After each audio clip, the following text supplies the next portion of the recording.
marker with the funny new slate. But that didn't work. Hang on. Yeah, that's fine. Whatever.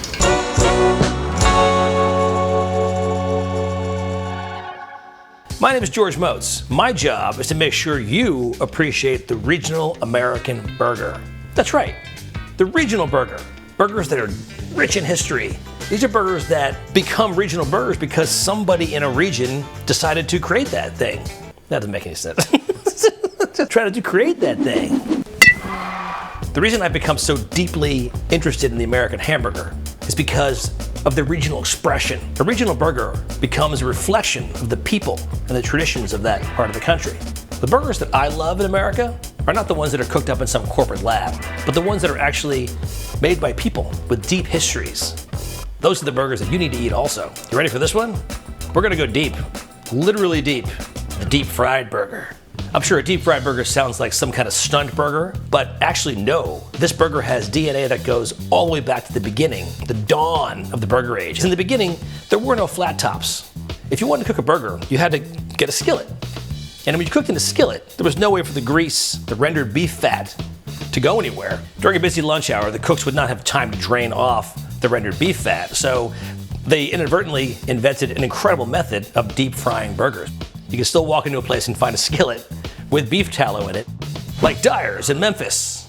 They had a very specific method, and it was deep frying, but they would deep fry a paper thin piece of raw beef. Places like Dyer's have a big piece of marble in the back where they smash out their burgers, and this is actually just a piece from Home Depot. This is very important that you're careful with grease. I'm using peanut oil.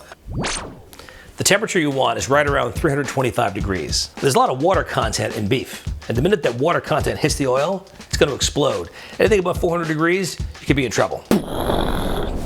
That's how my hair got like this. What they do at Dyer's in Memphis is very important. They take the spatula, big, wide, flat spatula first, and they dip it into the hot oil. Number one. And they actually do this, and they put a little bit of grease on the surface first. They drop a ball of beef, and they use a mallet. They have like a wooden mallet, and they press out the beef so it's paper thin, like a bricklayer. Then you have to gently get this thing off of here and slip it into the oil. Oh shit. Here we go. And that's it. What's really cool about this process, deep frying a burger, is lightning fast. This will be done in a matter of seconds. Look at that, it's already done. You can tell if it's done if it's obviously crispy and brown around the edges. I'm wearing protective gear, as you can see. You may want to wear goggles, honestly. This is kind of dangerous. Now watch this. This is a very cool method. They do at Dyer's to get the cheese on the burger. What they actually do is they put the cheese right on there, and they give it a nice slow dip back into the grease. Okay. Slice of onion, some pickles. I'm gonna make a double. That's what we did the first time. There we go. Shit. Oh! Whoa! Almost had to wipe out. Condiments are not, we're not talking about bacon and lettuce and mayonnaise and everything else. In the beginning, it was really just mustard, onion, and pickle. In the beginning, it was really just onion. The deep fried burger, one of the original American hamburgers that still can be found in certain spots in the Midwest. Oh my God, look at that. See those crispy bits? Look at that. We're getting there. Get that? Go deep. Like the deep fried burger. See that? Look at those little crispy bits. Oh.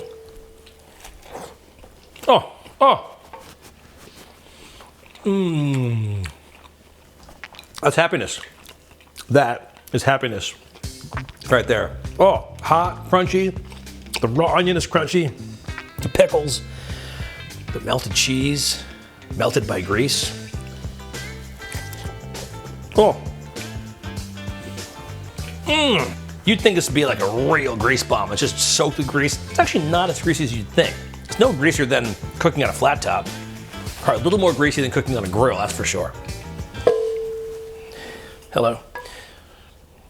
When we talk about biting into history, if you go to Memphis, you go to Dyer's, they apparently have not changed the grease since 1912. I'm George Motz. I'll see you next time. Make more burgers.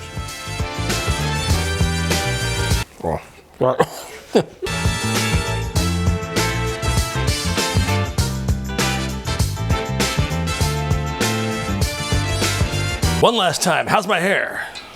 Look at me directly.